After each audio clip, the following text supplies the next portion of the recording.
Everyone, today's class on operators in C. In this video, we will learn what operators are, their types, and how they are used in C programs. Operators help us perform calculations, make decisions, and control logic in our code. So let's start. Our objective is to explain types of operators with examples and their working in C.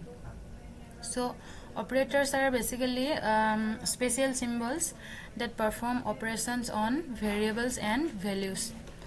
Let's take a simple example here. int is the data type here, integer data type. int a is equal to 10 and b is equal to 5.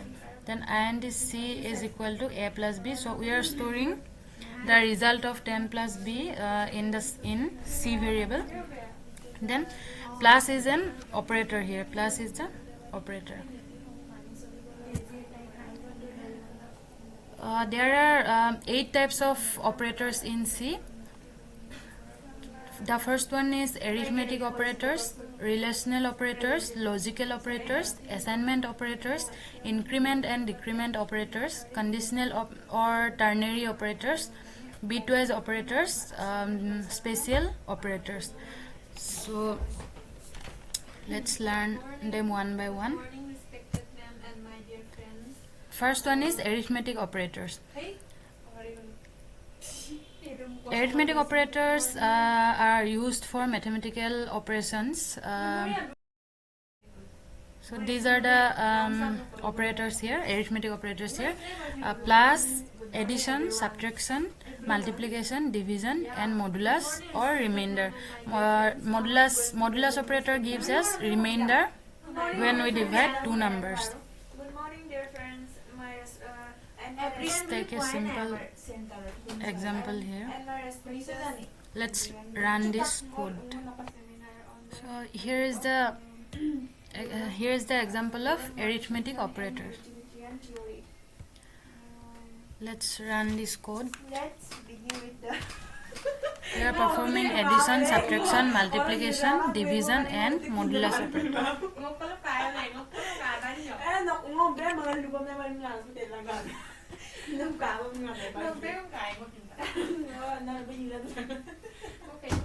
So as we can see 30 plus 10 addition, and the result addition result is giving 40. Then subtraction, multiplication, division, and remainder is 0. Since 10, if we divide 30 by 10, then we will get a remainder. We will get the remainder 0. So the second one is relational operators.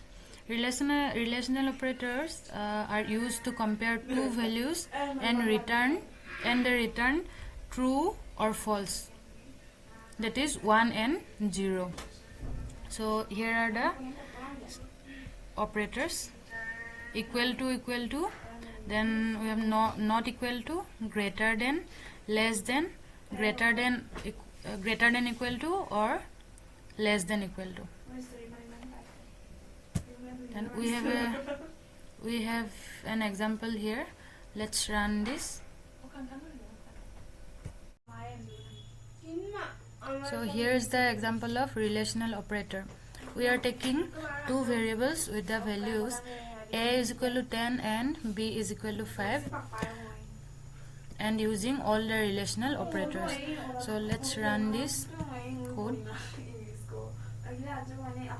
So as we can see in the output,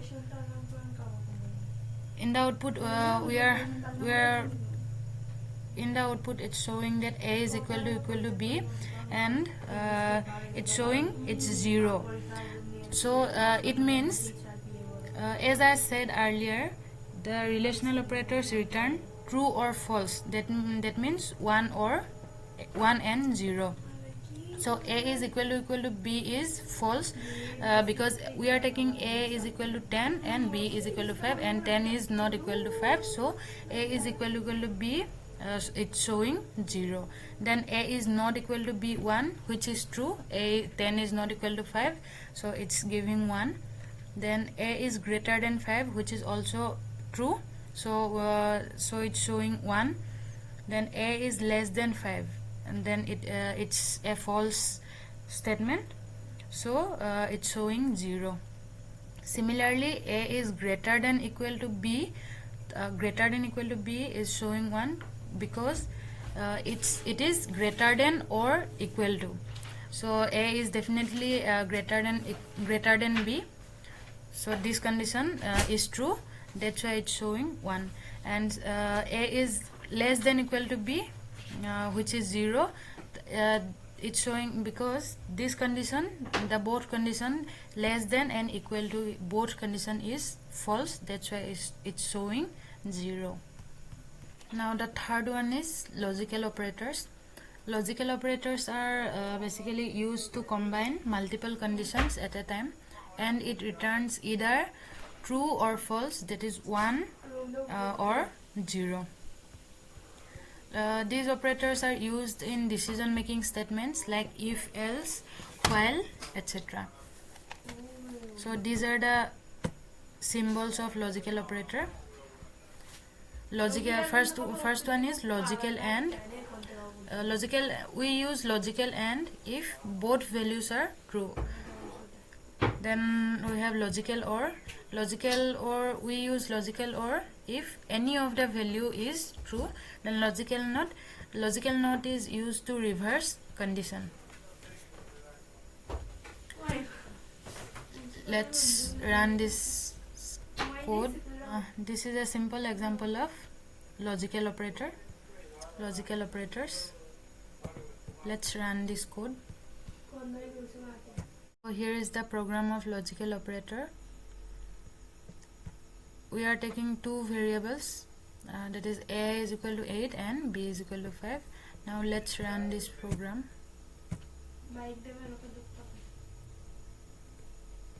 So as we can see here,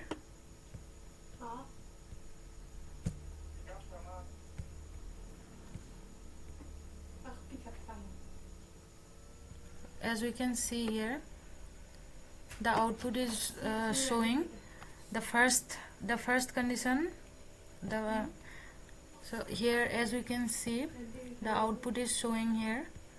First one is showing 1, second one is 1, and last one is 0. The first one is showing 1 because both of these conditions are true. That is, a is greater than 5, which is true, and b n%, b is less than 10, which is also true. So both the conditions are true. That's why it's showing 1. Then the second one is also true. A is less than equal to 5 or b is less than equal to 10. So between these two conditions, one is true, which is b is less than equal to 10. So this condition is true. That's why here it's showing 1. And then the last one we have not a is equal to 8, which is 0. That means it should be a is equal to. Then the last one we have not a is equal to 8, which is not true. That means a is equal to 8. In our original code, it's true. A is equal to true. But the last one is not a is equal to 8, which is showing 0 because a is equal to 8, as we can see here. But we are giving the logical operator symbol, not symbol here. That's why it's showing 0.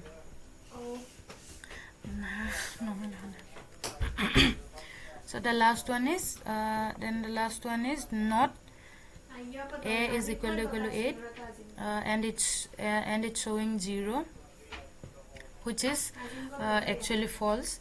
That means a is equal to 8, as we can see the original value a is equal to 8, but here we are giving the not symbol here. That's why it's false. Now the fourth one is assignment operators. The assignment operators are used to assign values or perform operations in one step or in a single step. So these are the assignment operators here. Now let's take an example of assignment operators. This is a simple example. Now let's run this code. So here is an example of assignment operator.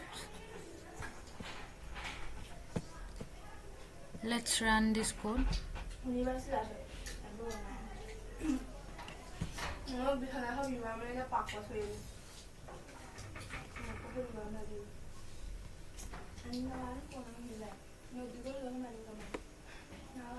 So as we can see the outputs here, first we took a variable a is equal to 10, then another one b, and then we declared b is equal to a. That means b's value is also 10. So in the output, a is equal to 10, then b is equal to a, b is equal to 10, then a plus equal to 5. That means a is equal to a plus 5 is equal to 15. So our initial value of a was 10, then 5 was added, so it became 15. Now a is equal to a minus 3. So now the value is 15. Now the value of a is 15, and then 3 got subtracted from 15, so the value of a is 12 now. And then we have a is equal to a into 2. Now the present value of a is 12. Then it's multiplied with 2, then we got 24. Similarly, a is equal to a divided by 4. So now the value of a is 24, and it's divided by 4, then we got 6. Then we have modulus operator, which gives us remainder. As you can see here, the remainder is 0. That is, since our present value of a is 6 and we divided 6 by 3, so the remainder is 0. The next one, we have increment and decrement operators. Increment and decrement operators are used to increase or decrease a value by 1. So these are the increment and decrement So these are the increment and decrement operators.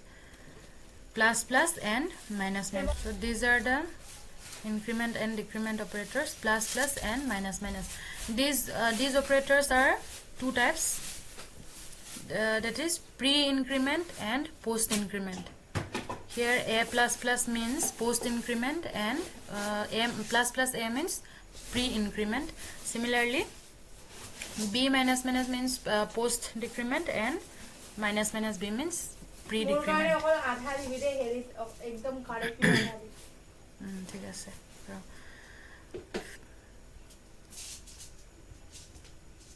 In pre-decrement, the value is changed before use of plus plus a. In pre-decrement, the value is changed before using it. Then in post-increment, the value is changed after use. Take an example. This is a simple example of post increment and pre-decrement. This is a simple code for increment and decrement operators. Let's run this code. This is a simple example of how increment and decrement operators work. Let's run this code here.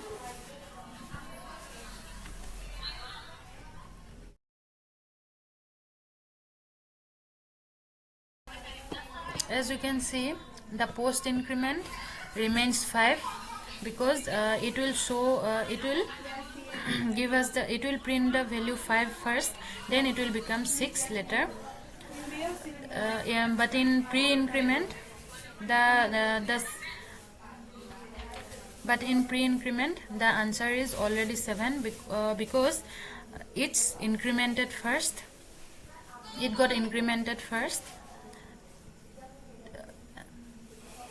That means in post increment the result is showing 5, then it will become 6, and in pre increment 6 plus 1, it's already 7.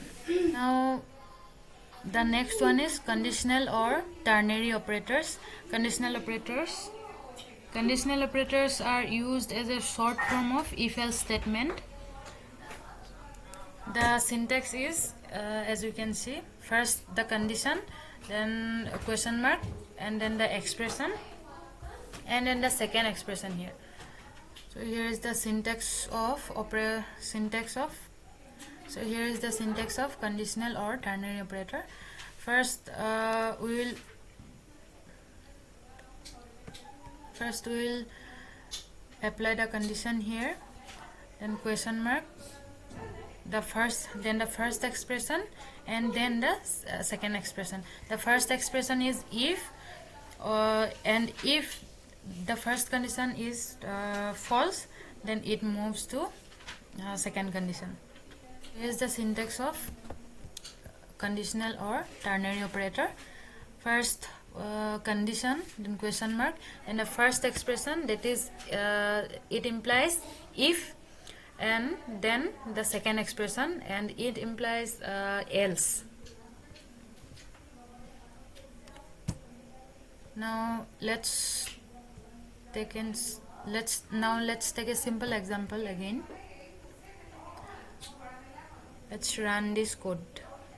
So this is the example of ternary operator. We are declaring the variable age, int age is equal to 18. Then giving the condition, if age is greater than equal to 18, then it will print adult, else it will print minor. So let's run this. As you can see, the output is showing adult. Since the age is 18 and this condition is true, age is greater than equal to 18, this condition is true, that's why it's printing adult. Now the next one is bitwise operators.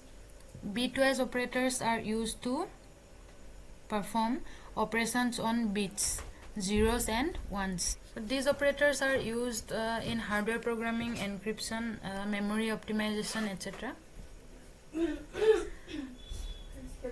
So these are the operations here, and these are the symbols and meaning. The first one is bitwise AND, bitwise OR, bitwise exclusive OR, that means bitwise XOR, bitwise complement, shift bits left, shift bits right. Bitwise AND performs AND operations. Bitwise similarly OR performs OR operations. Let's take an example to understand these operators properly. So this is a simple program to show how bitwise operators work. Performing 3 bitwise operators here: bitwise AND, bitwise OR, and bitwise XOR. Now let's run this code. So as we can see here, A output, we can see A and B is equal to 1. That means here we are performing AND operation for binary bits. The value of A is the value of 5 is in binary is 101, and the value of B in binary is 011. So if we perform AND operation, then it becomes 001, which is equal to decimal 1. Then similarly, A or B is given the result 111, or when you perform OR operation, since it's an OR operation, it's giving the result 111, which is equal to decimal 7. Then the last one is similarly the last one is A XOR B is equal to 6. Special operators. These operators provide additional features in C programming. So these are the special operators. There are 1, 2, 3, 4, 5, 6. So these are the special operators. There are 6 special operators here. Size of, pointer operator, address operator, member access, pointer to structure access, and comma operator.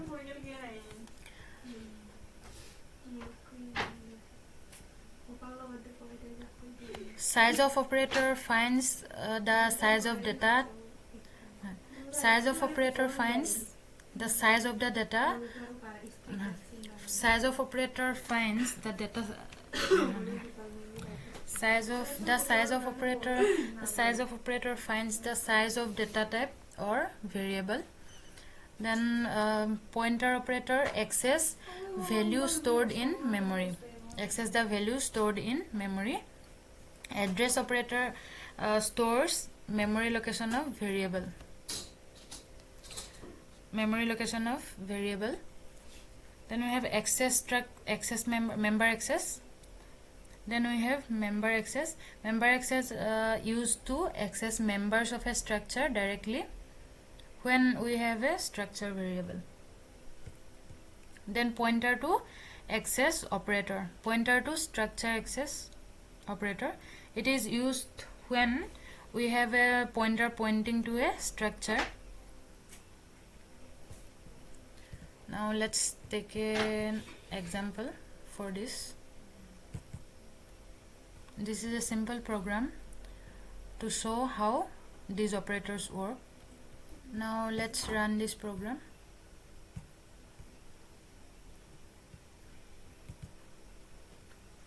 As we can see in the output, the size of operator showing size of the integer value, which is 4 bytes, and the next one is address of A, showing since address of A stores the addresses, and the next one is address of A. This is just this operator just shows the address it stores. So this is the address of A. So these were the 8 operators in C programming. So operators are essential in C programming. They help us perform calculations, comparisons, logical operations, and bit manipulations. Understanding them will make your coding more efficient and logical. Thank you for watching this lecture on operators in C.